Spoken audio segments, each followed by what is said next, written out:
처음에 있다 보니까요 소개 못 해드렸는데 우리 박점수님 직분은 쓰시지 않으셨는데 오늘 등록카드 내주셨네요. 어디 계신가요? 잠깐 자리에서 좀 일어나 주시면 어떨까요? 예. 안 일어나시는군요. 지금 보니까 이게 등록카드 걸로 와서 그랬는데 저기 계시는군요. 우리 박수로 한번 환영해 주시기 바랍니다. 네.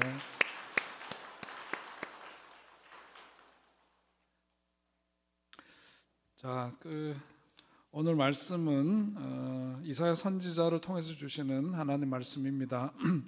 이사야 선지자는 소망을 알리는 예언자, 한마디로 말하면 그렇게 표현할 수 있을 것 같습니다. 이스라엘 역사 속에서 보자면 가장 암울했던 시기 가운데 하나가 언제냐면은 바로 이제 바벨론에 의해서 남유다 왕국이 패망하고 북이스라엘은 주전 722년에 이미 망해버렸지만 하나 남았던 그 남유다 왕국마저도 이제 완전히 망한 현실입니다. 거기 유력한 사람들은 바벨론의 포로로 잡혀가서 이제 그야말로 종살이를 하고 있는 그런 신세가 되었고 본토에 살고 있던 사람들은 다 흩어져서 그야말로 집을 잃고 고향 땅을 떠나서 디아스포라가 되어서 살아가야 되는 그런 삶의 암울한 현실이었습니다. 물론 거기 배경에는 그들이 범죄하여 하나님께서 그들에게 내린 징계의 결과라고 볼 수 있겠습니다만은 아무튼 그들이 처해 있는 현실 속에서 그런 절망은 깊어져 갔고 그 절망은 그들 속에 새로운 혼돈이 생기고 또 그 혼돈은 결국은 그들을 분열시키는 그런 일들을 초래하게 되었습니다. 그들이 살아가는 삶의 현실을 오늘 성경은 어떻게 묘사를 하고 있느냐 하면 거친 물결을 헤치고 나가는 모습으로 또 한편으로는 타는 듯한 그런 불길 속에 가둬진 현실처럼 그들이 처해 있는 현실이 바로 그러했다는 것을 오늘 말씀을 통해서 상기시켜주고 있습니다. 거칠게 몰려오는 물, 세차게 번져가는 그런 불길. 이스라엘 백성들은 이런 표현에서 묘사되고 있는 것처럼 성경 말씀을 이렇게 선지자를 통해서 이 말씀이 선포되어질 때 그들이 기억했던 것은 뭐냐면 아마도 출애굽 사건이었을 겁니다. 본문에서도 그것을 느낄 수 있겠습니다만은 출애굽의 여정을 가만 생각해 보면 그들이 애굽에서 종살이 하던 조상들이 이제 출애굽해서 하나님 약속의 땅으로 가는 그런 도상에서 그들이 만나야만 했던 그런 일들은 거친 그런 물결 속에 잠긴 듯한 현실도 있었고 불길 속에 가두어져 있는 듯한 그런 현실도 그들에게 있었을 겁니다. 그런데 이사야 선지자를 통해서 주시는 것은 뭐냐면 그러한 현실이 있다 할지라도 우리 하나님은 그들 가운데 함께 계시고 구원해 주시는 분이시다 하는 그런 희망의 메시지를 선지자를 통해서 주시고 있습니다. 그러면서 상기시켜 주시는 말씀, 오늘 참 너무 귀한 말씀인데요. 43장 1절 하단부에 있는 말씀이죠. 우리 함께 거기 읽어볼까요? 시작. 너는 두려워하지 말라. 내가 너를 구속하였고 내가 너를 지명하여 불렀나니 너는 내 것이라. 아멘. 희망이 없는 공동체입니다. 살아가면서 개인의 삶 속에서도 이런 현실을 만날 때가 있죠. 그런데 이 가운데서 선포되어지는 말씀은 너는 두려워하지 말아라. 왜냐하면 내가 너를 구속하였고 지명하여 불렀고 그래서 너는 내 소유가 되었으니 너희는 그렇게 근심하고 그런 낙심해서 절망 가운데 처하지 않도록 하라 하는 그런 말씀을 주시고 있습니다. 얼마 전에 우리 비전교회 목회자들 몇 분을 만났는데 그분 가운데 한 분이 교회 현실을 얘기하다 이런 표현을 했습니다. 목사는 우리 교회 5가정이 지금 출석 중인데 그중에 한 가정이 멀리 이사를 가게 되어서 목사님 저 다음 주서부터 이제 우리 교회 못 나와요 그 얘기를 하는데 너무 마음이 좀 힘들었다고 그러면서 이제 자기 표현을 하는데 물론 이제 얘기할 땐 좀 덤덤하게 이야기를 했습니다만은 듣는 제 마음이 너무 아리고 아팠습니다. 여러분 우리가 이제 이렇게 넉넉히 모여서 예배를 드리고 있습니다만은 5가정이 모이는 교회에서 한 가정이 떠나면 몇 프로가 떠난 거예요? 20%의 교인이 갑자기 사라지는 거예요. 그러니까 우리는 무슨 한 가정, 1명, 2명 이렇게 숫자로 이야기를 하지만 사실은 이제 어떤 처해 있는 교회 형편에 따라서는 그 한 가정이 정말 얼마나 큰 비중을 차지하고 있는지 모릅니다. 그러면서 그분을 떠나보내야 되는 그 목회자의 심정이 참 아리게 느껴졌습니다. 교회 현실만이 아니라 우리가 개인적으로 살아가는 삶 속에서도 오늘 가만 보면 성경에서 표현하고 있는 대로 어떤 거센 물결이 우리의 삶을 엄습할 때가 있는 것이죠. 또 어떤 경우에는 그야말로 우리가 살아가는 삶의 현실이 그야말로 그 불길 속에 있는 듯한 그런 현실이 오늘 우리들의 현실일 수도 있습니다. 어떤 분에게 거센 물결이라고 하는 것은 어떤 건강의 문제일 수도 있겠죠. 뜻하지 않게 중병에 걸렸다는 그런 선고를 받았을 때 그 거센 물결이 내 삶에 이렇게 나를 침몰시키기 위해서 나를 에워싸고 있는 듯한 그런 현실에 놓일 수가 있는 것이죠. 또 어떤 분에게 있어서는 자녀들의 문제일 수도 있고, 누군가에겐 사업 실패 문제일 수도 있고, 몸의 건강만이 아니라 육신의 정신적인 질환의 문제일 수도 있고 그렇습니다. 정혜신 씨의 그 책을 읽다 보니까 그분이 우리가 왜 아픈가라고 하는 그런 질문을 던지면서 그 답을 뭐라고 그분은 얘기를 했느냐면, 내가 흐려지면 사람은 반드시 병든다, 그런 표현을 했습니다. 나라는 존재가 흐려지면 괄호열고 뭐냐면 자기 소멸이라고 표현을 했습니다. 나라는 존재가 소멸되는 듯하게 내가 흐려지면 사람은 병들게 돼 있다는 거예요. 그러면서 돈 잘 벌고 대중들의 인기를 차지하고 있는 남부럽지 않게 살아가는 그런 소위 말해서 연예인들이 어느 날 공황장애에 빠지는 거. 공황장애라는 게 다른 게 아니죠. 갑자기 심장이 멈추는 듯한 그런 두려움과 아픔 속에 처해지게 되는 겁니다.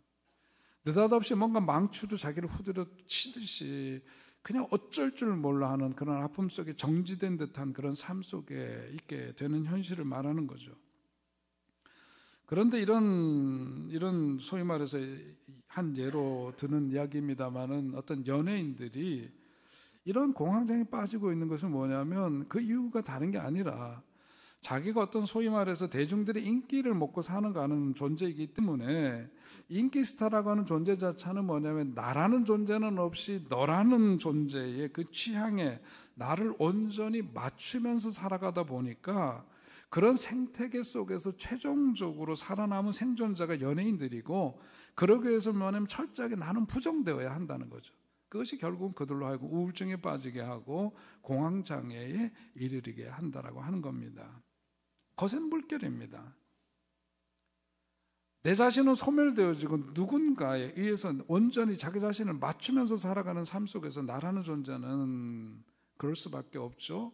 그것이 어떤 누군가에게는 거센 물결의 현실일 수도 있는 겁니다. 누군가에게 세찬 불길은 또 어떻게 우리의 삶에 나타나고 있는지요? 한번 생각해 보면 마치 우리를 태워버릴 것 같이 달려드는 그런 불길 속에 있는 듯한 현실도 가능한 겁니다.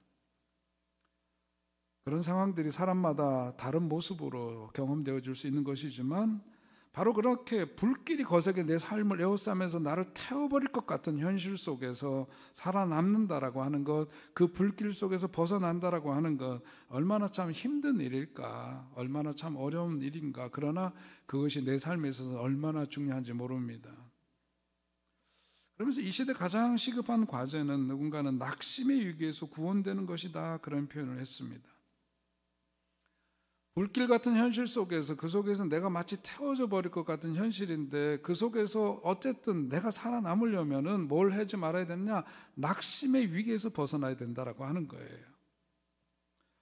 로마서 8장에 있는 말씀을 보면 여기에 이런 말씀이 있죠. 그러므로, 함께 읽어요. 시작. 그러므로 이제 그리스도 예수 안에 있는 자에게는 결코 정죄함이 없나니. 아멘. 예수 믿어서 우리가 죄짓고 살아가던 인생에서 예수 그리스도의 보혈로 말미암아 믿는 이들에게는 그 죄가 완전히 사유함을 받게 되는 은혜가 임한다는 거예요.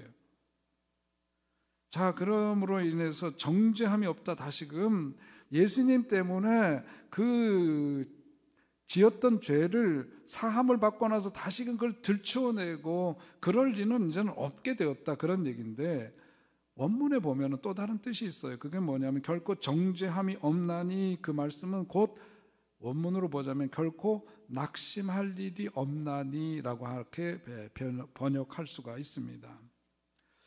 그리스도 예수 안에 있는 사람에게는 결코 뭐냐? 낙심할 일이 없나니, 그런 뜻이에요. 오늘 성경 이사야서의 말씀도 그렇습니다. 여기서 기쁜 소식은 다른 게 아니죠. 오늘 너희들이 지금 불길 속에, 거센 물결 속에 잠기는 듯한 현실 속에 있지만 너희들이 기억해야 될 게 있다. 그건 뭐냐? 너희들은 특별한 하나님의 백성들이다 라고 하는 거예요. 하나님이 우리를 지으셨다. 우리 하나님께서 빚으셔서 만든 존재가 바로 나다, 그거예요. 그러니 어떤 물과 불길 속에 휩싸인다 하더라도 이것이 우리들의 삶을 삼키거나 살라버리지 못할 것이다.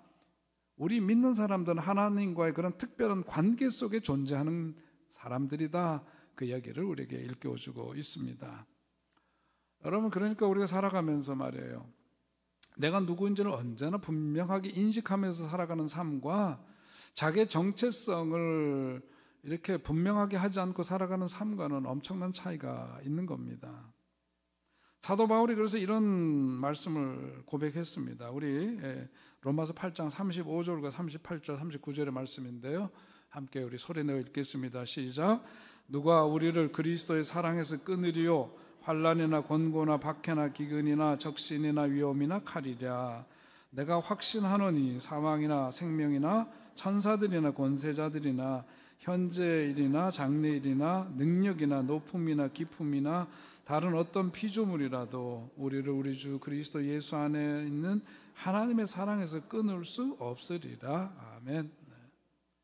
그리스도의 사랑에 대한 확신이 그 모든 것을 이기게 하리라 하는 그런 선언입니다. 사도 바울의 삶 속에서 드려지는 고백이에요. 구원받는 자들에게는 주어지는 그런 특권이다라고 하는 것을 상기시켜주고 있습니다. 여러분, 오늘 우리가 그런 점에서 정말 우리가 하나님을 믿는다라고 하는 건 피상적으로 믿는 게 아니에요. 구체적으로 내가 살아가는 그 삶의 현장 속에서 엄연히 살아서 역사하시는 그 주님과 함께 더불어 살아가는 삶이고, 끊을 수 없는, 결코 놓지 않는 주님의 그 사랑의 손길에 붙잡힌 바 되어 살아가는 것이 우리들의 삶임을 성경은 거듭 말씀하고 있습니다. 얼마 전에 우리 선배이던 김동석 집사님이죠. 얼마 전에 우리 교회 와서 또 이렇게 직원도 하시고, 미국 유권자, 그 한인 유권자 연대 대표로 있으면서 우리가 이제 미국 갈 때 소위 대사관에 가서 비자 받고 이런 것 없이 그냥 무비자로 들어갈 수 있고 이렇게 된 거가, 무비자가 아니라 에스탄가 그걸 통해서 하죠. 그렇게 미국에 쉽게 갈 수 있게 된 거가 이제 바로 김동석 대표나 이런 분들이 이제 의회 로비를 해가지고 이제 그런 일들이 가능하게 된 거예요. 아무튼 미국주에 살고 있는 그 한인들의 그 권리를 대변하면서 그런 좋은 활동을 하고 있는데, 얼마 전에 통화를 하면서 그걸 여전히 저도 관심 갖고 있는 영역이기도 한데, 미국에 입양된 그 한인들이 폭 많습니다. 한국 전쟁 이후에 미국에 입양된 어렸을 때, 그러니까 난 아이 때나 이제 아주 어렸을 때 미국으로 입양된 아이들이 한 17만 명 이상이 됩니다. 그런데 거기 가서 이렇게 잘 양육되고 자란 경우들도 있지만은 부모들 중에서 그 아이에게 시민권을 합법적으로 그것을 받았어야 되는데 그걸 하지 않고 성년이 되어버린 경우들이 폭 많습니다. 한 2만여 명 정도가 되는 거예요.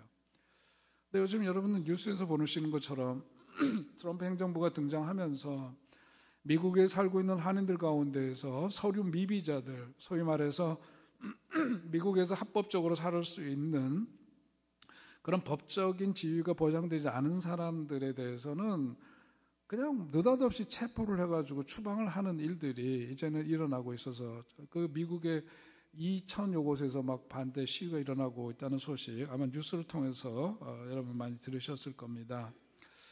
근데 우리 이제 김동석 대표와 진짜 나눈 이야기 속에서 뭐냐면 이분들을 어떻게 도울지, 법적으로 이런 시민권을 획득할 수 있도록 어떻게 도울지를, 그런 일을, 여러 일들을 하는 가운데서 그 일을 하고 있는 이야기를 들었습니다. 그러면서 오늘 우리는 이 땅에 살면서 대한민국 국민으로서 일단 시민권을 갖고 살아가는 사람들이니까 잘 모르겠지만, 남의 나라 땅에 들어와서 그렇게 합법적으로 살아갈 수 있는 게 그렇게 쉬운 일이 아닌 거예요.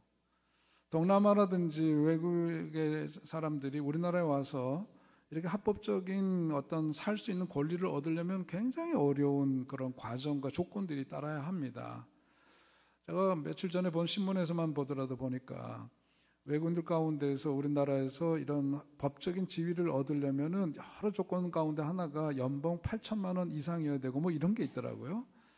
그러니까 우리 한인들 가운데에서도 연봉 8천만 원 받는 게 쉽지가 않은데 외국인들이면서 이런 조건을 갖출 수 있는 사람이 과연 몇 명이나 되겠느냐 말이죠.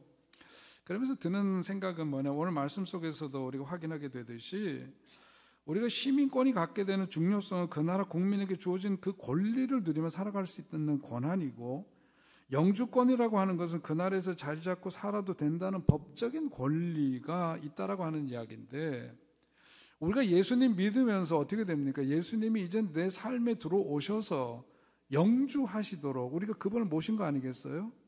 예수님에게 그 영주권을 내가 마음문을 열고 그분을 모셔드리면서 영주권을 갖고 우리 삶 속에서 영주하시도록 그렇게 했는데, 그 이후에는 어떤 일이 벌어졌느냐?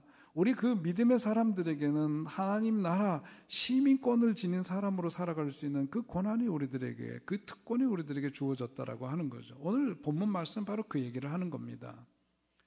너희들이 지금 처해 있는 현실은 깊은 물속, 거센 물결 속에 있는 것 같고 타오르는 그 불길 속에 있는 것 같지만, 그런 현실 속에 있다 하더라도 기억해야 될 것은 뭐냐면 너는 내 거다라고 하는 거예요. 너희들은 하나님 나라의 시민권자들이고 하나님께 속해 있는 자들이고 어디서든지 내가 너희들과 함께 있으리라고 하는 그런 약속의 말씀을 선지자를 통해서 선포하고 있는 겁니다. 그러니까 얼마나 참으로 귀하고 귀한 말씀입니까? 그러므로 오늘 우리를 살아가면서 여러분 각자의 삶 속에서 어떤 깊은 그리고 거친 물결 속에 놓여 있는 현실이 있다 할지라도, 타오르는 불길 한복판에 있는 현실이라고 할지라도 그 물과 불을 어떻게 견뎌낼 것이냐, 다른 게 있지 않다. 답이 다른 데 있는 게 아니라 오늘 이사야 선지자를 통해서 주시는 말씀은 내가 너를 지명하여 불렀나니 너는 내 거다라고 하는 그 말씀을 기억하라고 하는 거예요. 나는 누구냐? 하나님의 것이다. 나는 누구냐? 하나님이 나의 아버지인 그런 존재이다. 그게 내 신분이다. 그것이 바로 내 정체성이다. 그 말씀을 하시고 있는 겁니다. 여러분, 그러니까 오늘 우리가 살아가면서 정말 이런 우리 자신에 대한 정체성을 분명히 하면서 살아가는 것이 너무너무 중요한 거예요. 여러분, 어디서든지 하나님께서 우리를 자녀 삼아 주시고 우리는 하나님의 소유된 백성이고, 하나님께서 어디서든지 그것이 물길이든 불길이든 어디서든지 우리를 결코 떠나는 법이 없이 우리와 함께 하시는 분이심을 믿고, 그런 물길과 불길 속에서도 여러분 자긍심을 갖고 힘을 내어서 모든 것들을 대면하고 승리하는 여러분 되시기를 주의 이름으로 축원드립니다. 오늘 거센 불길과 물길 속에 있을 때 그것을 허락하시는 주님의 뜻은 무엇일까? 오늘 성경 말씀에서 이사야 선지자가 외치는 시온의 소망은 포로된 백성들을 자기 고향으로 돌려보내는, 그래서 결국은 그 속에서 잘 먹고 잘 사는 그거 자체가 목적이 아니라는 것을 보여줘요. 그게 아니다는 거예요. 너희들이 지금 힘들지, 그런 힘든 상황 빨리 끝나고 니네 고향 땅에 돌아가서 잘 먹고 호의호식하고 이러는 거야, 그런 얘기 하는 게 아니에요. 그 백성이 잘 먹고 잘 살게 하는 것이 목적이 아니라 뭐냐면 이사야 선지자를 통해서 주시는 뜻은 분명해요. 너희들이 지금 처해 있는 이 현실도 하나님의 허락하심 속에 가능한 일이지만 이 과정을 통해서 하나님이 계획하시는 뜻과 목적이 있다. 그건 뭐냐? 이방의 빛이 되게 하는 것이다 라고 하는 거예요. 이방의 빛되는 백성으로 너희를 택하시고, 그래서 이런 과정들이 너희를 연단하는 과정이다 라고 하는 것을 성경은 보여주고 있습니다. 그러니까 우리가 오늘 말씀을 통해서 가만 보면 이사야라고 하는 선지자도 보면은 어떤 사람의 출신 자체가, 이 사람이 그냥 뭐 아모스 선지자라든지 이런 일단의 그런 소선지자서에 나오는 그런 분들 같은 신분이 아니었어요. 소위 말해서 왕족입니다. 모든 것들이 다 넉넉하고 부유한 그런 기득권층에 붙어 살던 그런 인물이 이사야라고 하는 선지자였어요. 그런데 성경에 보면은 당시에 그 명군이었던 우시야가 죽습니다. 죽고 나니까 성전에 들어가 가지고 이사야가 이제 그 믿고 의지했던 왕이 죽어버린 현실에서 조국의 현실은 풍전등화와 같은 그런 어려운 상황 속에 놓여 있습니다. 안타까운 마음으로 기도를 해요. 근데 그 기도하는 가운데 하나님이 그를 택하시고 부르신 겁니다. 그 6장에 나오는 이야기죠. 그 전까지는 모든 것이 편안한 것 같아서 이사야 같은 인물들이 자기 자신의 평안 외에는 다른 데 관심을 두지 않고 살았던 그런 인생이었어요. 그런데 나라가 이제 기둥처럼 믿었던 왕도 죽고 풍전등화 같은 생각이, 그런 상황에 빠지게 되고 그러니까 이게 정신 못 차리는 건데 하나님께서 그런 가운데에서 성전을 찾은 이사야에게 임했다는 거죠. 그리고서 세상 물정 모르던 그에게, 번영의 혜택만 믿고 살던 기득권층에 속해 있던 그에게 하나님께서는 소명을 주시는 겁니다. 맡아서 해야 될 사명을 그에게 부여하시는 거예요. 말라빠진 나무 등걸에 불과했던 그 나라, 그런데 그를 통해서 하나님이 선포하시는 것은 뭐냐면 구루터기 같은 현실이지만 그 속에서 새싹이 돋아나듯 그런 희망의 메시지를 그의 입에 담아두셨고 그 백성들에게 선포하게 하신 거죠. 그것이 조금 더 들어가서 보면은 이세의 구루터기 신앙이라고 하는 것이 바로 그것을 의미하는 겁니다. 구루터기 신앙이죠. 남은 자를 통해서 다 말라 비틀어 죽은 것 같은 그 나무에서 새싹이 돋아나듯이 그런 죽은 나무와 같은 처지에 놓여 있었던 이스라엘 백성들로 하여금 새로운 소망의 싹을 틔우시겠다라고 하는 그 희망의 메시지를 바로 그 이사야 선지자를 통해서 보여주고 계신 거죠. 이사야는 그런 점에서 그 부르심을 받고 그의 인생이 변하게 됩니다. 이사야라고 하는 뜻이 뭐예요? 결국은 호세아, 여호수아, 이게 다 히브리어로 다 같은 뜻이거든요. 헬라어로는 뭐예요? 그게 바로 예수죠. 하나님이 구원하신다, 그런 뜻이고 구원자라는 뜻이에요. 그런데 이사야라고 하는 그 이름에는 또 다른 뜻이 있습니다. 그게 뭐냐면 활짝 열린 넓은 공간이라고 하는 뜻이에요. 활짝 열린 넓은 공간. 하나님께서 그동안 이사야가 살던 그런 삶에서부터 이런 물길, 불길과 같은 현실을 마주하면서 그를 부르셔서 이제는 뭐냐면 활짝 열린 넓은 공간으로 백성들을 인도하는 일에 그를 쓰시겠다라고 하는 거죠. 하나님께서 그에게 도움을 주심으로 그 역할을 감당하시도록 하겠다. 그러므로 이사야의 인생이 바뀌게 되고, 그래서 이 이스라엘 역사 속에서 가장 암흑기였던 그때에 그를 통해서 그 백성들에게 희망의 메시지를 전하게 된 겁니다. 사랑하는 여러분, 오늘 우리가 살면서 어려운 일을 겪고 계시나요? 불길 속에 있는 듯한 현실, 거친 그런 물결에 빠져 있는 듯한 현실이 있다면 하나님께서 그 가운데서 우리들이 어떤 마음 자세를 가지고 어떤 믿음을 가지고 살아야 되는지를 앞서 말씀드린 것처럼 그것을 상기시켜 주면서 동시에 그런 삶의 경험을 통해서 누군가에게 소망을 주는 삶을 살라라고 말씀하고 있는 겁니다. 이방의 빛이 되라고 말씀하시는 겁니다. 낙심하고 주님을 알지 못한 채 어둠 속에서 헤매는 이들에게 희망이 빛이 되고 그들에게 손 내밀어 일으켜주는 그런 삶으로 초대하라고, 넓은 열린 공간이 있음을 그들에게 안내하도록 우리를 택하신다라고 하는 거예요. 그러므로 어떤 어려운 상황 속에 있을 때 그 가운데서 하나님의 거룩한 뜻이, 참으로 소중한 하나님의 계획이 그 가운데 깃들어 있음을 믿으시고 그런 상황들을 넉넉한 믿음으로 감당하고 마주하는 여러분 되시기를 주의 이름으로 축원드립니다. 끝으로 오늘 말씀은 고난의 때를 이겨내기 위해서 우리는 믿음으로 승리하는 어떤 삶의 습관을 형성해야 된다는 것을 또 한편 끝으로 보여주고 있습니다. 성경 시편 34편에 있는 말씀을 보면 시인이 이렇게 노래를 합니다. 나 어떤 일이 있어도 여호와 하나님을 찬양하리라, 그런 고백을 합니다. 이 시편이 어떤 형편에서 쓰였느냐 하면 시편 34편의 배경은 다윗이 아비멜렉 앞에서 살아남기 위해서 미친 척 하다가 쫓겨나서 부른 노래라고 되어 있습니다. 표제에 그렇게 되어 있어요. 그야말로 패망의 지경에서 모든 것을 다 빼앗긴 상황 속에서 부른 그의 노래입니다. 근데 그 노래 고백이 뭐예요? 나 어떤 일이 있어도 여호와 하나님을 찬양하리라 라고 하는 그런 고백이었다라고 하는 거죠. 여러분, 이게 어떻게 가능하죠? 평상시에 우리가 이런 삶을 내재화해야 된다라고 하는 거죠. 우리들이 입을 지켜야 되는 거고, 우리들의 삶의 습관을 신앙적으로 늘 든든히 일관되게 지키는 것이 습관화되지 않으면 안 되는 고백인 겁니다. 여러분, 무엇보다도 우리가 우리의 입에서 나오는 말을 잘 지키는 여러분 되시길 바랍니다. 내가 하나님 믿음으로 넉넉히 이겨내리라. 그것이 우리들의 고백이고 선언이어야 되고 우리의 삶의 습관 속에서 그것이 항상 선포되어지는 말씀이 되시기를 축원드립니다. 내가 내 입에서 낙심의 말을 버리라, 불평의 말을 제하리라, 그렇게 분명하게 선언하고 그렇게 살아가는 것이 내 삶 속에 쑥 들어와 있어야 되는 거예요. 내재화되어야 하는 거예요. 습관화되어야 하는 거예요.